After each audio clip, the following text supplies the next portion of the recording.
Hello, welcome back to the David Watson podcast. Today I was talking with N.L.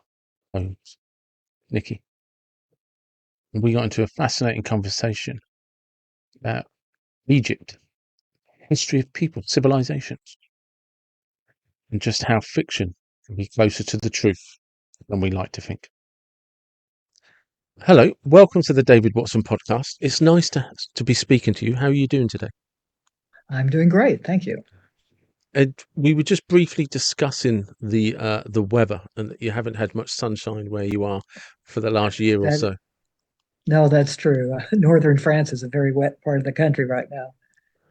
Yeah, it is. And for people that haven't have been there, it reminds me a lot of Ireland in the sense that it rains a lot, Yeah, but when the sun comes out, it's a stunning place. that's Absolutely true. stunning. It's very beautiful. It is. One of the things we're going to talk about your books and the archaeology and on the press brief that was sent to me, there's a question that why you left the convent after 2 decades. But my question is, why did you join a convent? Well, that too is complicated to explain.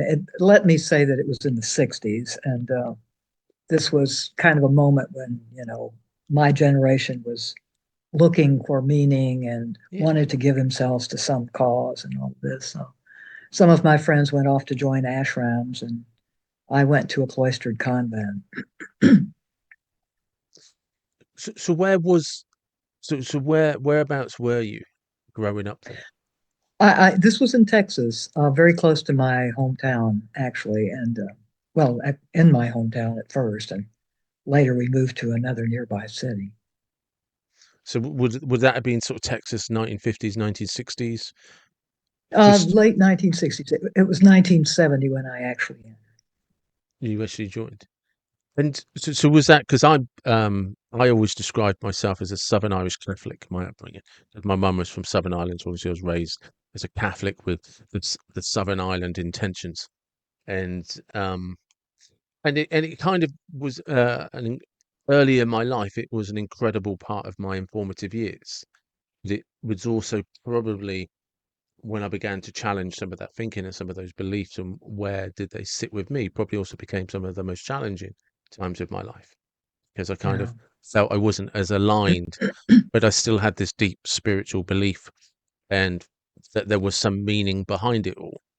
But I'm not sure where. I suppose I didn't know where I sat within that. Is that kind of like when you joined the convent, it was because you were serving a purpose that was from a belief set as a child, or Yes and no. It was it was partly, and I tell this story on myself.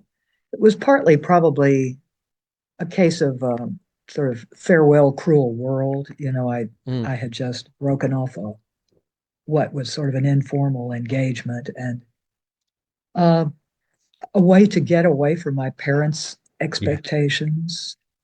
And then mixed in with that was a more honorable ideas of serving the world through prayer and all of that. So it was, yes, it was a mixture of childhood ideals and sort of adolescent reactions, I guess. it's interesting, isn't it? Because I'm always fascinated because even at a young age, there can be a real purpose we believe in to serve something that's beyond ourselves. Yes, yes, that was part of it definitely. And as I say, it was there was a kind of a groping in the air in those days. I mean, we things were very disrupted, and traditional values were being called into question. I had been at university and then studying archaeology, and then I realized I didn't know what specific branch I wanted to study. I just felt like I was charging full speed ahead and didn't know where I was going, which is not a good place to find yourself. So I think this was a way of stepping back out of the rat race, you might say, Yeah. and back into a more spiritual, a sense of being led or guided rather than just charging ahead on my own without really knowing my goal. without knowing your goal. Yeah, So that then, so you'd studied archaeology before the right. college. I had begun, yes. So the archaeology which kind of came up was almost like a full circle. Yeah, absolutely. I had wanted to be an archaeologist since childhood. I remember collecting pennies to help UNESCO save Abu Simbel, you know. So it was something I had been interested in from very early. And I knew at least that that interested me, but I think the college experience and studying philosophy shook me up. It made me realize that, you know, just what you do is not really your goal in life. So archaeology alone was no longer sufficient as a lodestone. I felt I needed more of a, well, let's say spiritual orientation as well. Did you feel it was like an almost like, well, if I pay my dues, I could sort of pay off some sort of debt, I could then go and pursue some happiness. I, I don't think I was thinking that consciously at the time, but in retrospect, I sometimes catch myself feeling like, hey, I've paid my dues. How come Yeah. I'm not getting more, you know, more in return? But life doesn't work that way. No, but as I said that, and we were just going, I wonder if I'm talking more about my own looking back and I go, I've paid my dues, you know. Yeah. Do you know what I mean? Because I'm sure some of my decisions were, I was about to say a subconscious guilt, and I don't know that that's a fair Yes. analogy. I don't Good know if, Catholic. Yeah. yeah, yeah, and it's like, well, I need to do this and I need to do, and I've made some mistakes, so I need to pay those mistakes back and Yeah. put the hours in. You mentioned it, saving up, reflecting and saving up pennies as a child. Do you remember the first kind of experience that was archaeology related as a child that made you like, whoa? Actually, I did not come into contact with the process of archaeology as a child. It was more just, I think, truthfully, I think it was seeing these old sword and sandal movies, things Yeah, like Land of the Pharaohs and stuff.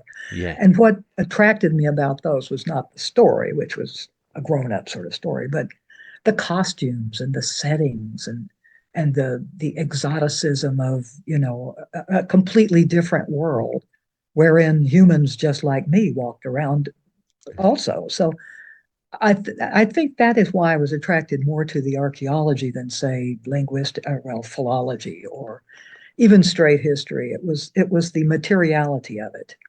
I'm an artist and always have been, and many of my family are, and so the visualness of artifacts and architecture and things like that were always the aspect that attracted me.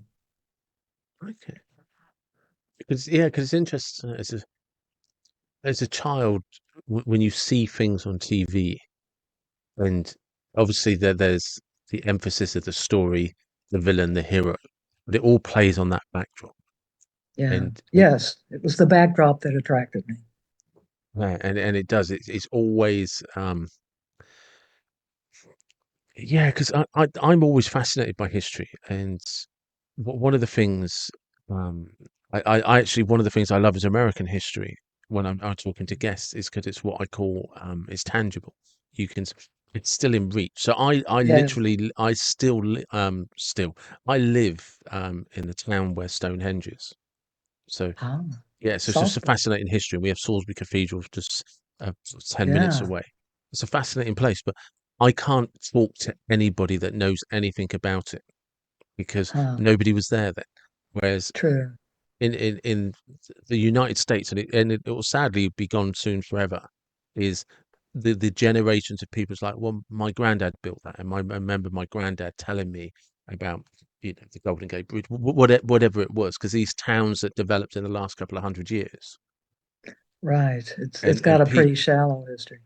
yeah, but it's you can talk to somebody who knew somebody from that moment, and That's a really interesting insight, and you know, I've done some genealogy and stuff too, and it's I can trace the Western movement through my own ancestors, and you know, they came from England or yeah, Scotland to America, and they settled here, and in another generation they moved to Missouri, and then they moved to Texas, and It was Fascinating. all the big movements of history that are written in Yeah, my own great grandfather and people like that. No, I see your point very well. and it does. And It does. I would Go on, go please. ahead.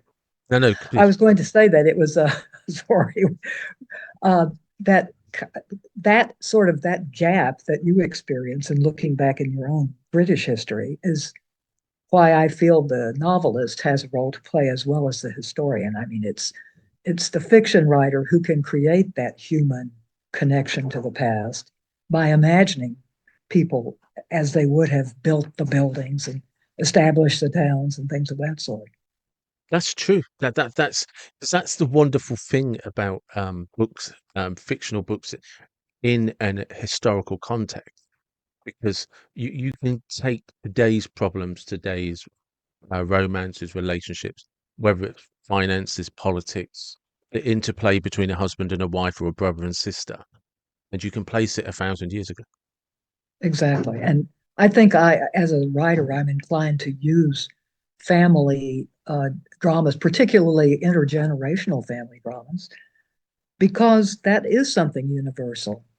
I mean, there are many things about life that has changed, but we all have parents, whether we knew them or not, whether they were good or bad, whether they loved us or not, they still influenced us. And so there's that Yeah, really primordial relationship that is constant. and this is the thing. One of the things that um, I f- I don't know if I'm saying this correctly, so if it's a bit clumsy, give me some wiggle room.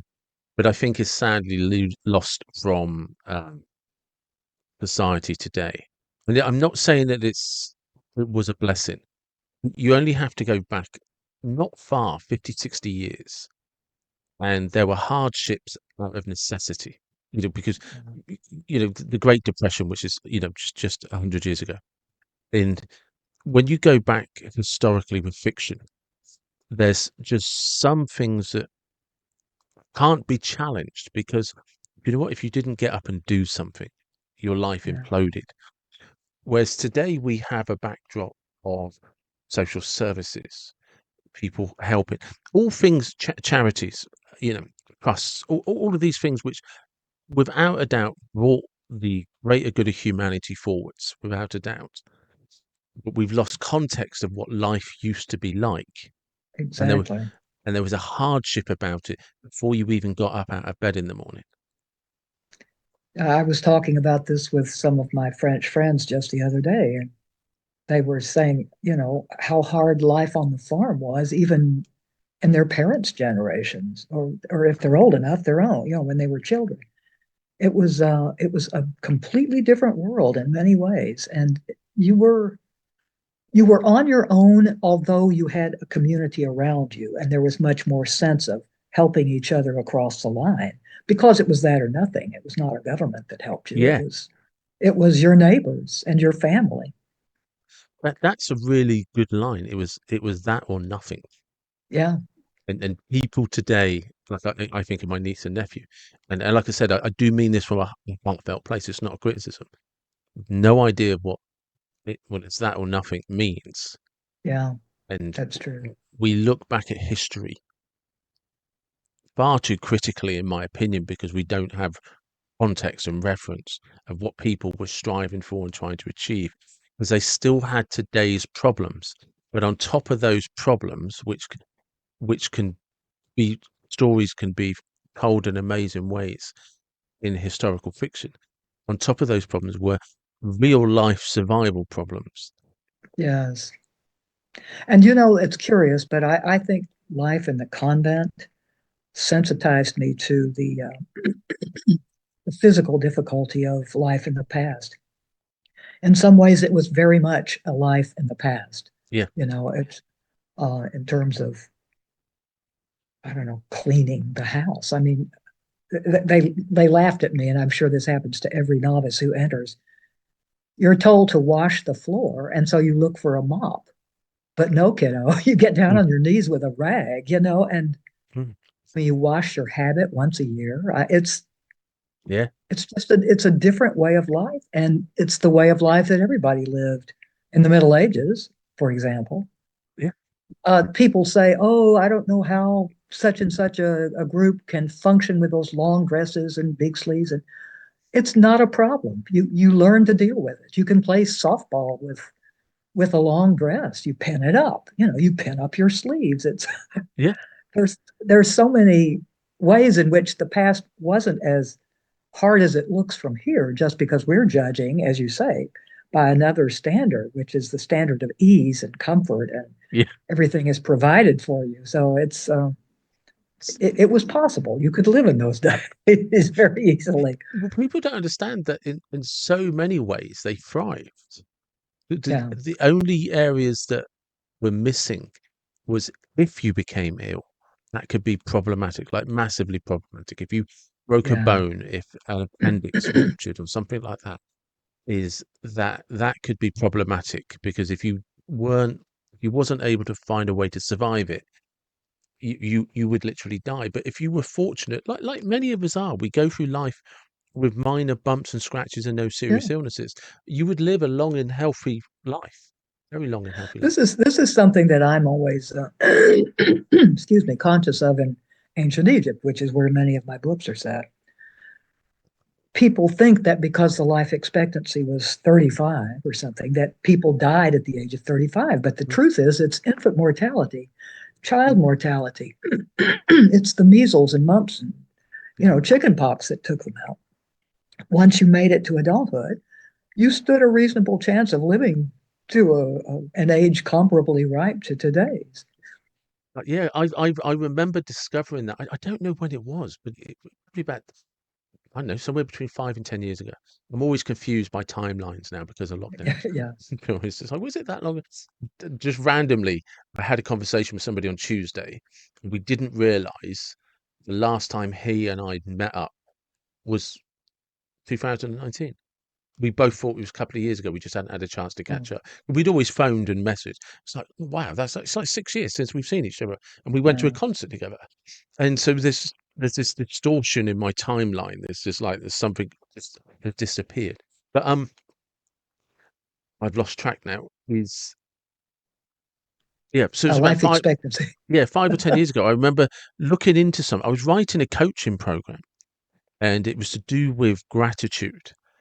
And I had this realization. I focus a lot on what my grandparents, who on my mum's side, because they were both in Ireland, and my nan was like one of 18 or something, and um, only 13 lived into adulthood, Yeah. and there was lots of child mortality. And I think at one point, effectively, and it's different depending on what area of the world you lived in, but roughly speaking, up until modern medicine, it was something like 2 to 3 in every 5 children died. Yes. One And in which is why they had such big families. Yeah, and And then the women died of, one getting in ripped every up by 20 childbirth. childbirths resulted in the death of the mother.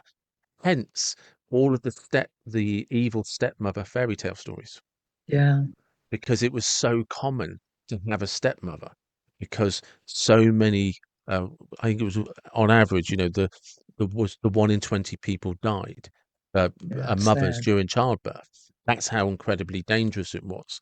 And now it's something like 1 in 100,000 or 1 in 500,000, depending on where you live in the I think world. that's backing up again in the United States, however. It's Yeah, starting to. and it's one of those things that you think, well, hang on a second. So after that, how many people lived? What was the average age? Flies. And they just Yeah. basically done like, how old were people when they first started dying? Or newborn. How many people were, oh, right, 70. Okay, what's the age in the middle? 30, 35? Oh, that was the average age of people's deaths. No, it wasn't. The average Yeah. age of That's adults that was it's six. between the 90-year-olds and the infants somewhere. Yeah. Yeah. And it's just like, no, the average age of adults was somewhere between 65 and 90. They Yeah. lived, if they were healthy, they lived as long as everybody else. So did Exactly. you say many of your books are predominantly based in, is it Tunisia, did you say? Egypt. Egypt. Yeah. Close. Very, very close. What it was that again from do you think that came from the childhood sort of? Probably in its roots, but I'll tell you how I got around to Egypt as an adult. I started out writing books that took place in the Hittite Empire, which was primarily modern Turkey and Syria. So my first couple of books took place in Syria. But after working on that part of the world for a while, it occurred to me that probably about 5 people on the planet cared about that part of the world. So I had taught a class in ancient Egyptian culture, and it was very popular. People were falling over themselves to get into it because there's a huge group of sort of fan boys and girls out there who just love Egypt. And so I thought, well, why not set some Yeah. books there and see if that can A, lure people in, but B, also teach them a little more about certain aspects of a culture they already like. So that's what I did next. And so far that's where I've stayed on and off. And how do the books run? Are they connected to each other or are they individual books? I have 3 series. The first series, the Hittite series, is they're more discrete stories. Each one, they they share a world. That's about the only sense in which they're a series. There is one character, a particular king, who occurs in them all, but he's usually just a minor figure in the background. He happens to be the king or something.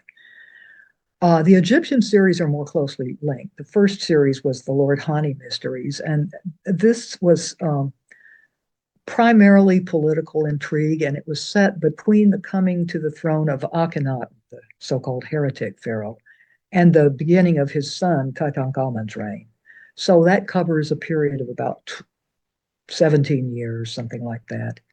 And there is an overall arc to them all, although each book contains also a separate murder mystery.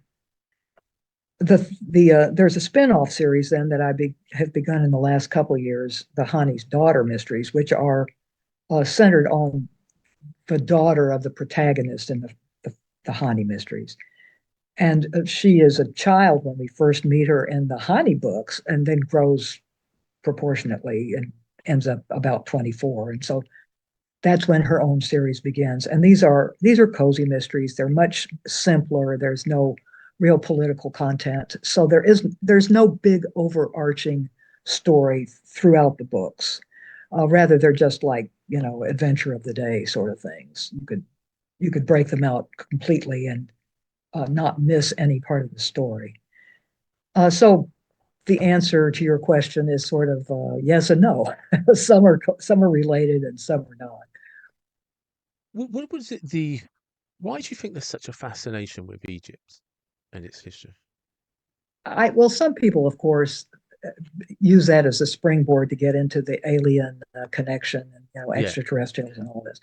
But for those of us who don't, it's it's I think the mixture of extreme sophistication and the deep past. I mean, their culture goes back 4,000 years, 5,000 years, and and yet they're so extremely skilled. Their engineering and their architecture, for example, is almost unmatchable today.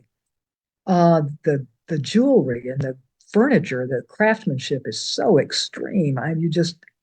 You can hardly believe that just human beings Mm. could accomplish all of this with such primitive technologies. And it was primitive. Bronze tools and manpower is pretty much it. So there's that, and then there's the cultural sophistication as well. They had novels and love poetry and so many of these familiar genres already.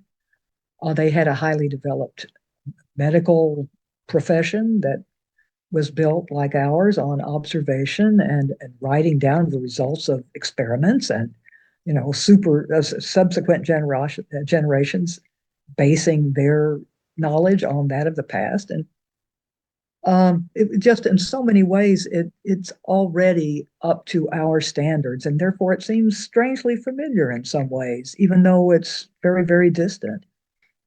I am always fascinated, and when I say fascinated, I mean objectively sitting back afar between the two debates about the history of Egypt and who built the pyramids and where did they come from, because historians don't agree. And Well, I always the reason I say because I always reflect on Stonehenge because nobody Yeah, agrees how that was built. And exactly. what a lot of people don't know is Stonehenge was the last monument. It wasn't the first. Mm, There was something called the Ceres Circle to the right of Stonehenge, and the that was ploughed up years ago, and that predates Stonehenge by thousands of years. yeah. And there's all these parts of Stonehenge that is missing, and not, and I don't just mean the understanding there's a history to Stonehenge, who was there beforehand. They still don't agree entirely where the stones come from and how they got there. I It, know. I mean, when you think about how they must have been dragged by manpower, it's just it's yeah, amazing. and I like I said, I I don't sit on any particular hill to die on with what someone's belief is about how it got there. All I know is we don't know, and because we don't know, I the thing that sorry, I paused there because I always remember, and I'm going to paraphrase this probably badly. There was Brian Cox, Cox, the astrophysicist, and he was asked about, do you believe in God? Blah blah blah, and he said like the very fact, and like I say, I'm paraphrasing, the very fact that we say there's no evidence of something doesn't mean it doesn't exist. You have to Yeah, provide evidence it doesn't exist and why it doesn't exist. He says, what I know is I'm not bothered, and that's enough for me. yeah, And that's where I am. It's just like the fact that there's no evidence of aliens, or there are evidence of aliens, or there's no evidence of a sophisticated society that we somehow lost, or there is evidence of sophisticated society. But nobody knows. There's no evidence. Both people are sitting on, well, this is the evidence. The other person's like, well, that's not the evidence. What I know is that there's history that we don't understand. no, you're absolutely right. And I think anybody who is, well, a historian, but also particularly an archaeologist, has to resign themselves to the fact that we do not know everything. Mm. What our theory of the day changes, very frequently as new stuff is discovered. Yeah, And even with new discoveries, we'll never know it all because too much has been lost permanently.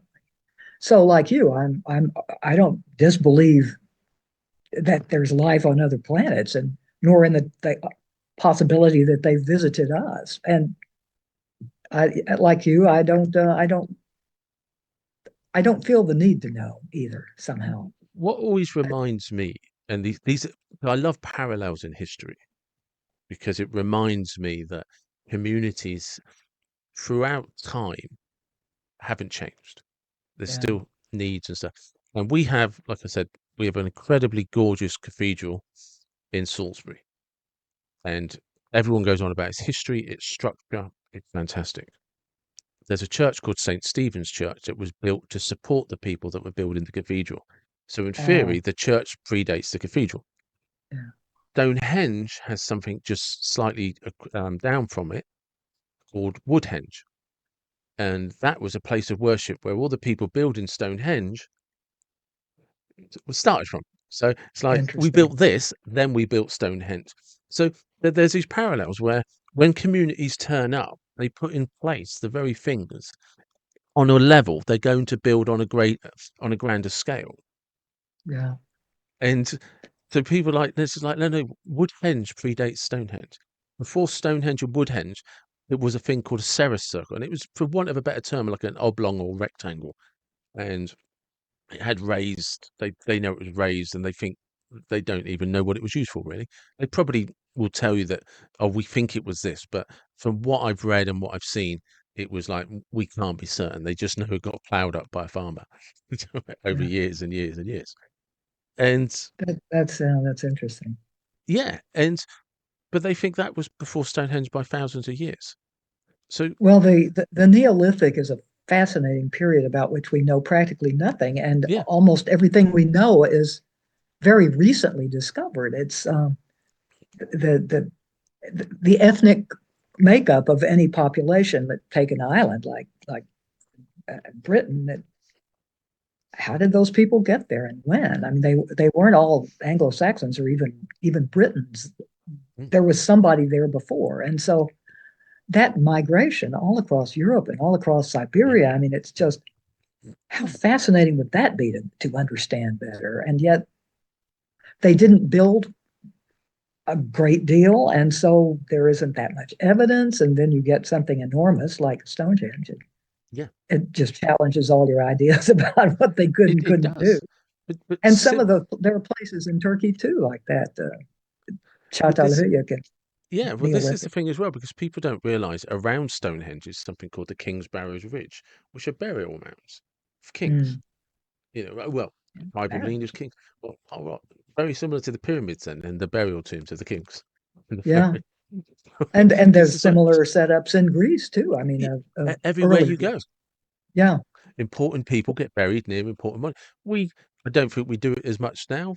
I don't know, but for years we used to bury the most important people in cathedrals. Oh, look, the places we worshipped. exactly. Yeah. You know, the history, the parallels of history are fascinating. Well, as that sort of proves my own theory that we aren't changing as an animal. We're the same creature we've always been, Yeah, even though our technology may have changed or our belief system may be different. I won't say better, but different. We only have so many emotional responses, no matter what the stimulus is. So, we're always going to do the same thing, yeah, pretty much. yeah. The idea that we don't is crazy because, like I said, my background is coaching and stuff like that, and we have the same operating system program deep inside our subconscious we've had for 2 million years. It hasn't Yeah, changed. exactly. It's designed to serve. It must serve certain needs based on surviving. What's the most efficient way to survive? And it doesn't care how that's achieved. That's its primary goal. Your Right. conscious thoughts and feelings, inspirations and motivations, because you watched a motivating clip on YouTube, is irrelevant to the operating system running in the background. You know, like you and I are talking now on Zoom. You know, we're a couple of, a few hundred, maybe 1,000 miles apart at best. But everything that's happening on in the background doesn't care that you and I are in Zoom. There's a Yeah, million other people in Zoom on Zoom right now doing exactly the same thing we are, but we're running off an operating system in the background. exactly. That's where the novelist swings into action again. Because when too many people study history, they think of it as just dates and battles, and Yeah. it's more like mathematics than human history. And so I think by imagining plausibly and based on research what the human reactions to a war or a peace treaty or an invasion or the collapse of a world or something. I mean, the humans, Yeah. how did that strike them? And the horror and the fear and the desire to protect your own. And it hasn't that part hasn't changed. And it's I think up to us as novelists to present that again, so that people think about it perhaps for the first time. So history is more people, tides of people shifting around and suffering and dying and building and being victorious and all of that, and not just a lot of boring dates and things Yeah. like that.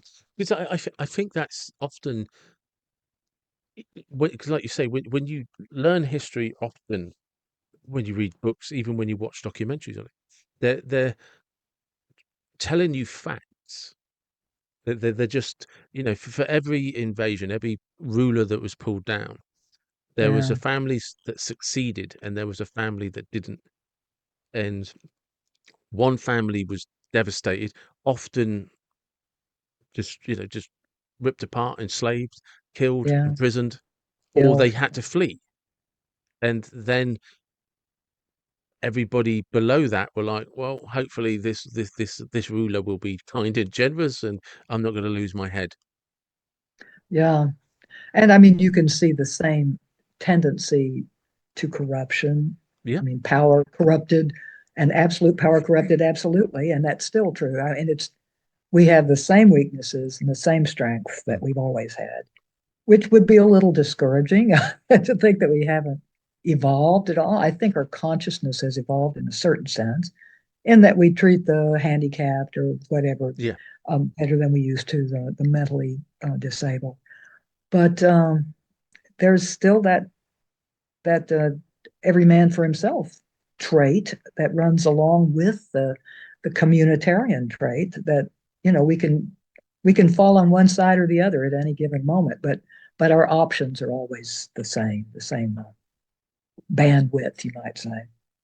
Yeah, no, I think that's sort of how it works, and I think it's because once upon a time, as we get smaller and smaller and life was more dangerous, you kind of nature balanced itself out. So Yeah, if you were too much of an extrovert, too much of an adventurer, and you tried to do too much independently, most likely you went off and explored and nobody ever saw you again. yeah, true. So there would be, you know, I think of some of the most phenomenal leaders that you hear about, or that they were successful for a few battles and then eventually got slayed. And And inevitably, yeah, yeah, and then the ones that refused to ever pull them, oh no, I'm just going to sit here, they got left behind. It's like, well, you're no good to us. So there was always yeah, kind of this central core and a little ebb and flow either side, depending on how charismatic and dangerous the leader might be, depending on, right, you know, and for some, if, I suppose Genghis Khan is the one that stands out, who just went out and allegedly dominated. And then there's others that didn't do anything, and eventually they got consumed by the likes of Genghis Khan because they yeah, didn't want to. But when when I've looked at history of Genghis Khan, it wasn't quite as brutal as he was. There was also an element of him that was like, if you're happy to not go to war and just let me be the guy, we you can carry on quite peacefully. yeah, I've read stories that he would turn up and even worship the gods that if it was a particular festival, he'd join in the festival. But his demand would be, if I need you to come in for battle for me, that's what you're doing. right, loyal. Well, I can use an Egyptian example of sort of nature righting itself, although it was society rather than nature. Akhenaten, the heretic pharaoh, came to the throne as an absolute ruler. There were no checks to his power. And he overturned the entire religious structure, went from the primary worship of Amun Ra, disbanded the priesthood of Amun Ra, tens of thousands of priests and employees, lay employees of the temples, unemployed. It was a huge driver of the economy, overturned. He changed the writing, he changed the art.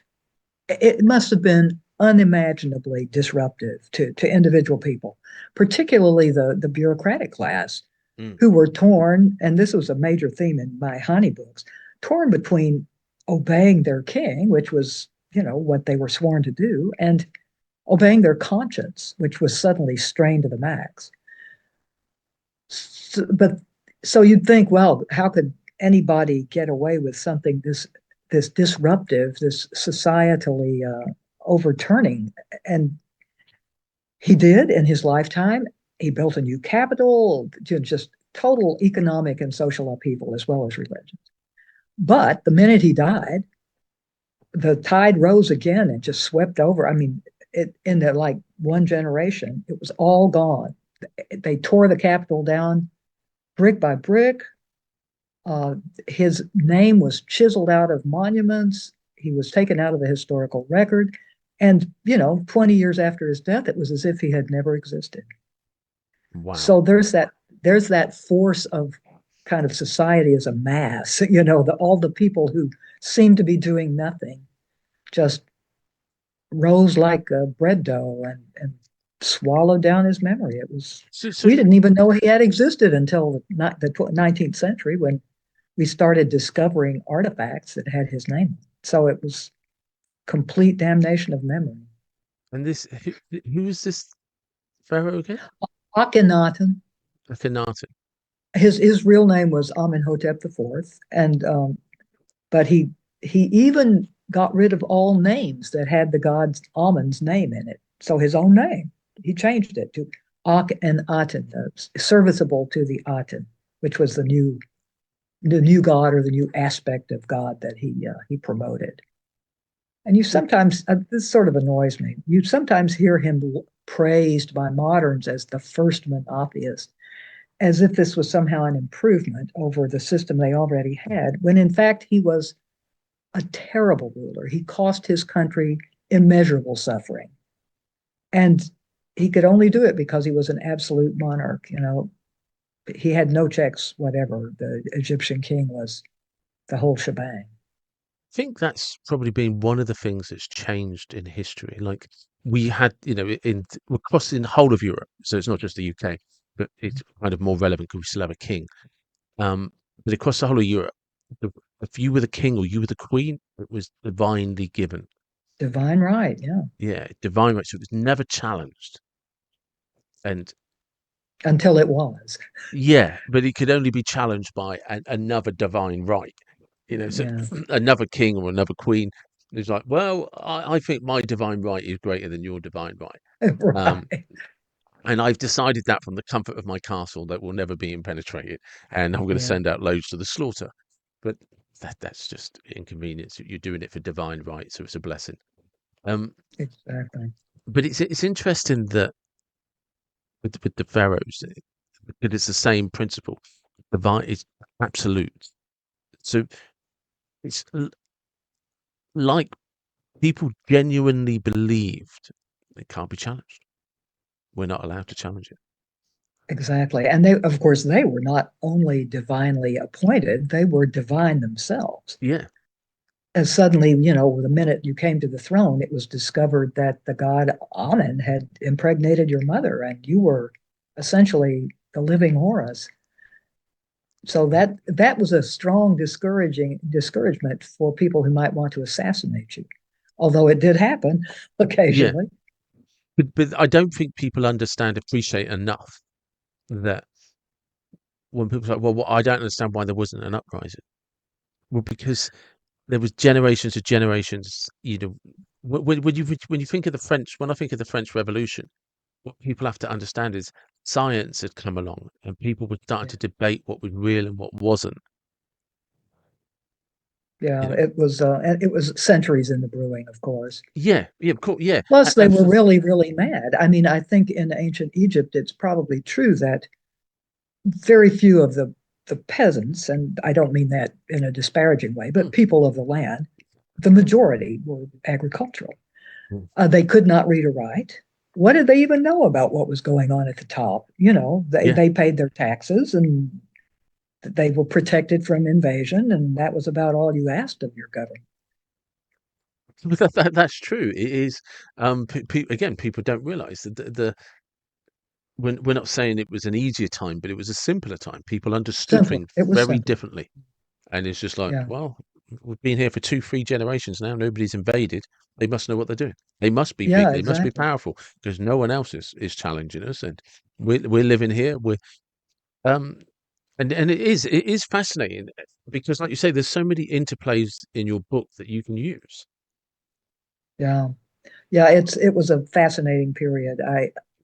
I just thought that social and religious and political upheaval was, for one thing, it was very reminiscent of what was going on in my own country at that moment, and plus there was a plague, so that was another point of contact, bringing us back to the idea that things don't change much; they just they Yeah. just replay in a different key, perhaps.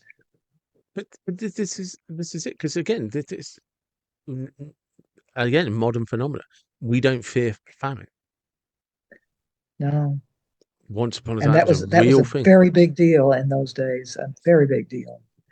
That was kind of the underlying background noise in the Hittite novels, was this fact that this enormous empire, which was very powerful militarily, was it was starting to become a victim of climate change and so much disruption, pulling so many people off the land to serve in the army that they couldn't get the crops in, and they were starting to experience famine regularly, and they ended up having to uh, ship grain in from Egypt, which had been their rival and now had become an ally out of sheer necessity.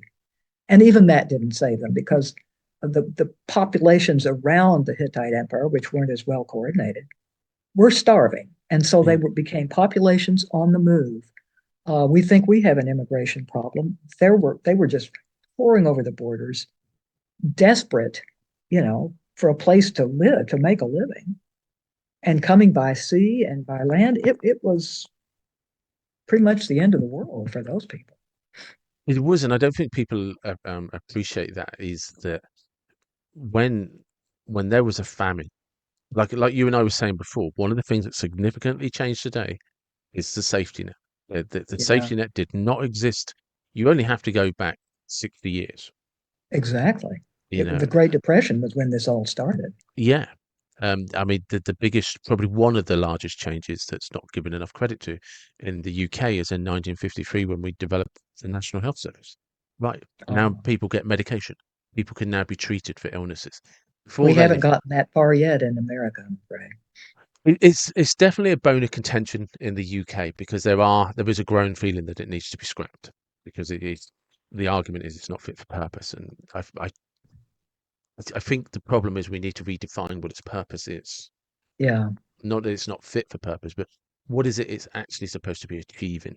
Because philosophy in 1950, I think I'm sure it was 1953, when the NHS was founded, was based on if you if you're not wealthy enough, you can't have access to a doctor. You have to be able to pay for medication. You have to be able to pay for doctor's appointments. But we as a country are wealthy enough to provide medical care for everybody. So right. that should be our responsibility as a country. And we pay into it with national insurance contributions, taxes, and stuff like that. But very similarly to what's happened, very different, but there are parallels in the US is the actual cost of medical insurance is because companies are privatized and Exactly. it's just like if you're making $1 trillion a year in profit across the board, you're overcharging for medical insurance. Well, I'll give you an example.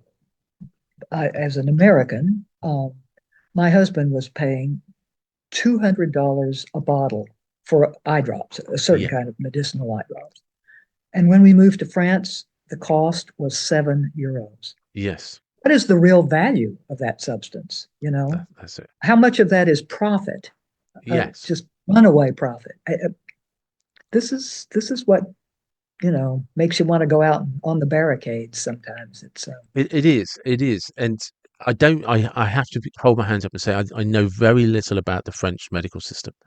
Um, will you pay for it a little bit up front and then get it refunded or something? Is it, how does it work? sometimes, Yeah. sometimes you have no copay, which I mean, it never ceases to just leave me jaw dropped when this happens. You go to the doctor, you get a prescription filled, and there's no charge. Yeah. I just, can't get used to that. But Because that's the myth in the UK.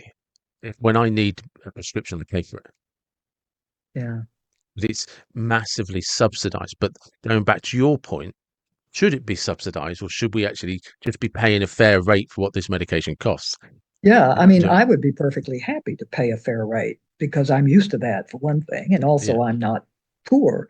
But if the theory here is that it's to everybody's advantage for all residents to be taken care of in terms of health, because Yes. otherwise, if you don't, as in America, you don't go to the doctor for years because you can't afford to go, then you end up with a serious health problem. You have to go to the emergency room, and then it's tens of thousands of dollars that they end up taking from all the other patients who use that service. So, it's to everyone's advantage to have a certain amount of I 100% believe in free healthcare. I think the problem we have is we keep calling it free. Now it comes from taxpayers, and yeah, it's yeah. and when No, I I say it's agree. oversubscribed, I just mean that so many people are using the system because they've got so many conditions, and we're not addressing where the conditions are coming from. Right, right. It needs to be preventative rather than just reactive, I think. Yes, and because in the UK the NHS gets billions, but the NHS is now has reached out so far. Again, what was its original purpose? Its original purpose was to provide health service. And I'm not sure everything we have now is a health service. Really, yeah, I don't know No, the and system. that's what I mean. So that's why what was the we've gone off a bit track there, but was the health service like under Egyptian times? It was the best in the world by a long shot. I mean, the Bronze Age generally was a period in which most countries were practicing sort of witch doctory. You know, Mm, it was all in the context of religion and magic. Uh, very little effort at scientific medicine. But the Egyptians and the Babylonians were way ahead of their times. Uh, they had three different kinds of doctors. They had, you know, your herbalists and sort of village witch doctor thing, but who, through experience, probably had some successes too, because you know there is some herbalism that actually works. And then they had their priests who viewed disease as demonic uh, possession of various organs, and so they said the right prayers to drive it out. And then there was the Sunu, or in the feminine, the Sunet, who was a more scientific practitioner, more recognizable, you know, as what we would call a doctor. And they had a very long tradition, thousands of years of tradition, kept careful case books. And so a doctor trying to make a diagnosis in the present would look back at all the case books and see uh, how doctors in the past had treated that successfully or otherwise. Some cases were considered to be beyond helping, and others, this is what you do if you see these symptoms. And some of the treatments, you know, they seem pretty whacked out, if not counterindicated. I'm like, a lot of things had dung in them, for yeah, example. yeah, yeah. Uh, They loved but a bit of dung.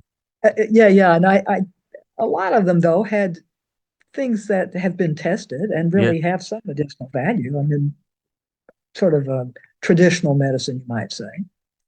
For example, chewing willow bark is yeah. that's got salicylic acid. It's like aspirin. So there the scientific treatment would be applied, and but in addition they would say prayers and you know burn incense and all of this, and even that has, I to my opinion, a holistic value to it, because I mean the patient sitting there, and if you do a lot of hocus pocus over him, Yeah. and he feels like he's being taken care of, you know, and like faith healing, you say the right prayers, and he feels so much safer and better that his body actually works harder to heal himself. So I I think mean, they were on to something with that holistic approach, it even though is a the lot. basic premise of the a placebo effect, isn't it? If you believe something Exactly. is having a positive effect on me, and Yeah, there is a great thing to humanity that when we believe people are praying for us and people care about the outcome, it makes us feel better.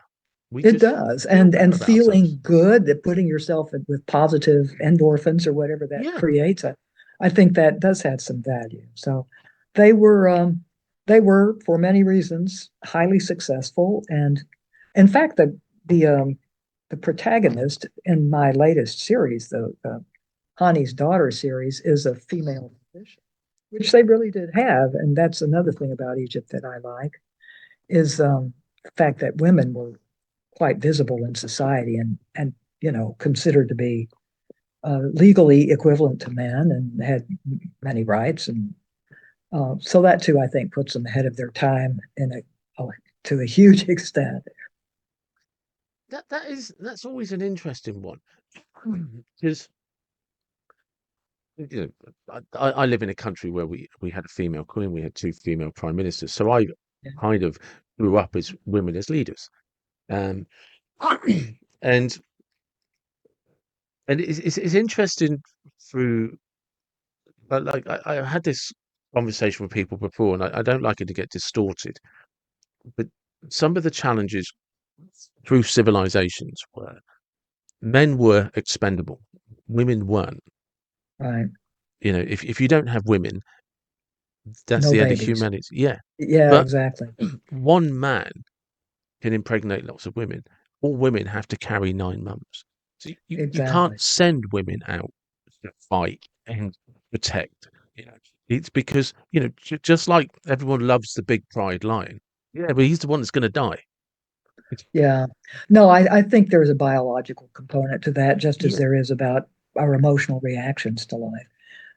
Today, of course, the populations are so huge that you can have both women warriors and Yeah, mothers, yeah, yeah, and absolutely. sometimes even the same person. But that could be a privilege of modern society.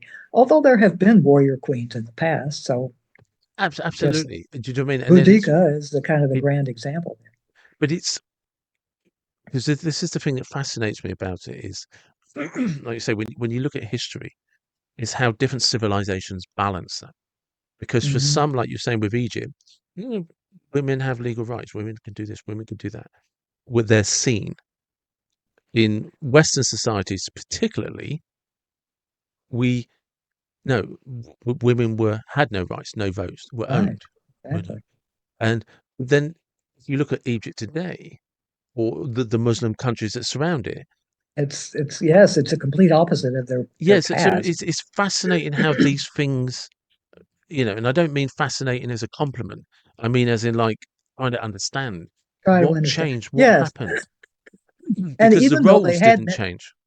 yeah, even though they had many rights and had ruling queens, Mm, uh, there were relatively few. I mean, it was a patriarchy despite all of that, despite the fact that in the old kingdom you could have even viziers, women viziers, or uh, women highly placed in the government. That ceased to be true over time, and it became probably copying other societies, mm. more and more male dominated. And yet, women were revered as, Yeah, of course, every society reveres mothers and wives and daughters, but somehow their possessions stayed as symbols, perhaps. Yeah, it was a mixture, like every society, and because they seem to yeah, find a because like you balance. say, Britain Yeah, is a patriarchy or was a yeah. patriarchy, Every but society is a patriarchy. but There the, is the no head of matriarchy. yeah, the head of state was a queen. Prime Yeah, minister was Margaret Thatcher.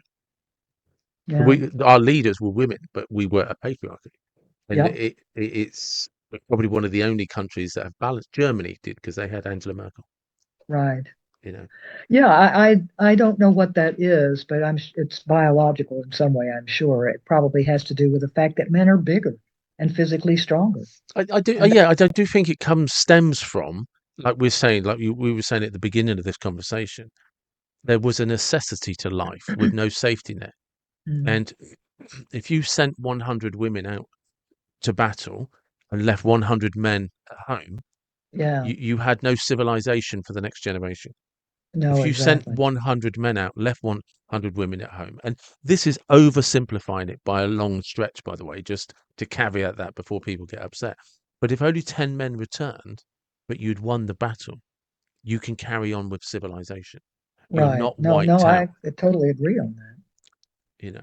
But it's always fascinating to me, like how different civilizations, because so much that you were saying about Egypt, they seem to have it not perfect, but they had so much of it right. Amazingly, and without sort of the other shoulders to stand on. Mm, It was, well, Sumer in Mesopotamia, they did precede Egypt a little, a very little, and they too had um, rather good rights for women, but I don't know that that's where it came from. just it's just If we knew more about the Neolithic people, we might know where these things came from, but we don't. So, because it's interesting though, isn't it? Because around that, it's just that area of the world, and around those sort of, I don't know, is it you have to help me out here? Are we talking like when you talk about Mesopotamia and Egypt and stuff like that? Are we talking about 10,000 years, 5,000 years, like the different? well, it would have Sumer would have been maybe 3 or 4,000 BC. Mhm. I mean, there were people there living their lives before that, but it became um, even earlier, as early as 10,000, you could say Yeah, city building had begun. that's just what I mean. We have this incredible, recognizable infrastructure and civilized society for like probably 10,000 years, Yeah, and we even recognize that then almost with the Roman Empire to a degree, but not with the same awe that we put towards Egypt and those surrounding areas. But it imploded at some point, and it was conquered by. the Romans. That's what, but first the Greeks and then the But we Romans. seem to go backwards after it. Yeah. It's hard to know. How do we judge the Romans? We're too close to them, I think, Yeah, I agree. even to see them as a foreign society. They're so much a part of today. Our politics, our maybe not by name. I mean, at least the Anglo-Saxon tradition, Mm. but most of Europe still follows Roman law, or at least based Yeah, on it. And you know, their style of architecture is the official government style in practically every Western country. It's there, and I taught Roman history for quite a number of years, and it's every time I went through it, I couldn't think of them as them. You know, it was us. These movements, the rise of autocracy on the back of this sort of kleptocratic republic was it was so familiar, and it's it's a just roundabout, we isn't it? can't be objective about the Romans yet. I think. No, but it's just a merry-go-round, isn't it? It's like, oh, we Yeah, it start here, we really come is. all the way back round, and then, oh, we're going to do Yeah. this. And the thing that, I mean, as we've already said about the Egyptians, they seem to have been so much better than us at so many things. Yeah, You just wonder. I mean, everything's plastic now instead of stone or metal, but but is that this is really an it. When you improvement or look is at it just a change? the Roman engineering, the Roman roads, and all of Yeah, that is, which are still there mm, 2,000 years later. and the way they laid things out, and you just like, so, but again, they almost became, for want of a better term, a victim of their own success. Yeah, It's there yeah, seems to be a point where you can expand, but nobody's figured out where you stop. exactly. And any system that is based on constant expansion, as theirs was, Yeah, it's it's going to flawed. come up against the old immovable object at some point and start to contract. And of course, there again, just as with the Hittites, you find yourself faced by these migrants coming pouring in over the borders, not because they wanted to, not because they were out to pull Rome down. It's because they couldn't survive where they were. And Yeah, so one tribe pushes another and it pushes another. And before long, I mean, they're just millions of them, and nobody can accommodate that many people pouring in at one time. And I think with climate change, as it gears up today, we're going to find this becomes a bigger and bigger problem. People fleeing to live are going to be pouring over our doorstep, and not because they want to, but because they have to. So, will that bring us down? I don't know. Maybe. I'm not sure. I think the significant difference again because they if you go back to Rome, there was no safety nets. You were either in this together or you're not involved. Although Is the Romans did have a kind of safety net. I mean, I don't. It wasn't as carefully structured as modern ones, but yeah, they did provide for the poor in a certain way for yeah, their no, own for their own political purposes. But you know, yeah. we have demagogues today too. So Mm. But the thing that for me that's significant is always that I think it's only about 200 years ago we had a population of 1 billion in the world, and and in now, 200 years we're now nearly at 8. And I yeah, think that's if you look at any of the causes of troubles in the last, say, 20, 30 years, it's that fight for resources now. yeah, and Just, water is going to be the next resource we yeah, fight. yes. So we better stay where we are because it's always raining. Yes, the moment. um, just lastly, where can people find you? I have a website, which is www.nlholmes.com. And I show up on social media here and there as well, the usual places. Okay.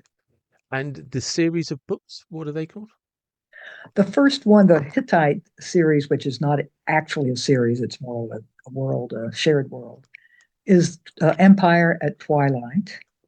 And then there is the Lord Hani Mysteries, which is the political mystery, family drama combo, and that's set in Egypt. And then the most recent series of cozy mysteries is the Hani's Daughter mysteries. Okay. And lastly, random question for no reason other than my own curiosity. using your imagination, this can be perfect for you. I want you to imagine you have a time machine and you can go anywhere you want in history at any time. The vehicle that takes you is a car. You have to tell. So, where would you go? What car would you use as a time machine? And what would be playing on the radio? Ooh, okay. So, is the implication that I'd have to drive there if I wanted to visit a Would foreign it, country? well, the implication is like the TARDIS, to whose TARDIS could go anywhere in the universe, but it was a telephone box. Okay, okay. So I just used the means as a car. Yeah. Okay. I think I'd go. Well, why not go to Egypt? That's a place I'd really like to know more about. Because going today doesn't give you much insight into No, the way it was in the past. And what would I play on the radio? Probably Mozart. what car would you use? Oof. My beloved old Volkswagen Bug. Nice, very nice. We like that. This has been wonderful. Thank you very much for your time. I do appreciate it. My pleasure. And there you have it, another episode of the David Watson podcast. And yeah, history repeating itself. Or does history repeat itself? Or will we just do we not have the ability to evolve? And if so, how so? I still do believe that necessity is a great driver, and we've lost many of the things that were once essential and necessary. But that's just me starting to waffle. So I hope you enjoyed the episode. Please do check out the links to all of the books. I'm sure they will be a fascinating and amazing read. The history of Egypt is just incredible. And as always, thank you very much for the support. Thank you for listening. And wherever you're from, whatever you believe, please do take care and be blessed.